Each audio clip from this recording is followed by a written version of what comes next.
بسم الله الرحمن الرحيم. معنا الأستاذ جبارة الجهني، المتكفل هذا اليوم بجوائز أكاديمية نادي الاتحاد في نهائي البطولة. أستاذ جبارة، ماذا تود أن تقول بمناسبة نهائي البطولة؟ والله أولا أشكر نادي الاتحاد اللي أتاح لي هذه الفرصة. أنا وعدت كمان الناشئين والشباب الفئات السنية حوقف معهم على طول، لأنهم هم أساس المستقبل.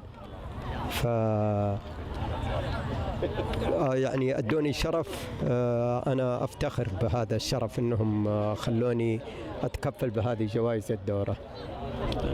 طيب، هل سنشاهد أستاذنا الكريم جبارة الجهني في أماكن أخرى في نادي الاتحاد في بطولات أخرى دعم آخر؟ والله أنا دائم معروف أني أدعم حواري جدة كلها، سواء في جدة أو في خارج المملكة.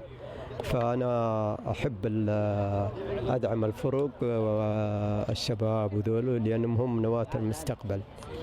فأنا من الناس اللي أحب كرة القدم وأحب أدعمها وأوقف معها بجميع إمكانياتي المادية. طيب، نشكرك أستاذ جبارة على إتاحة الفرصة لنا. وأنا أشكركم على مجهوداتكم، وأنتم تعتبروا كمان من نجاح هذه الدورة. طيب. هذا شيء. طيب، الله يعطيك العافية. شكرا أستاذ. شكرا. أشوفك على خير إن شاء الله.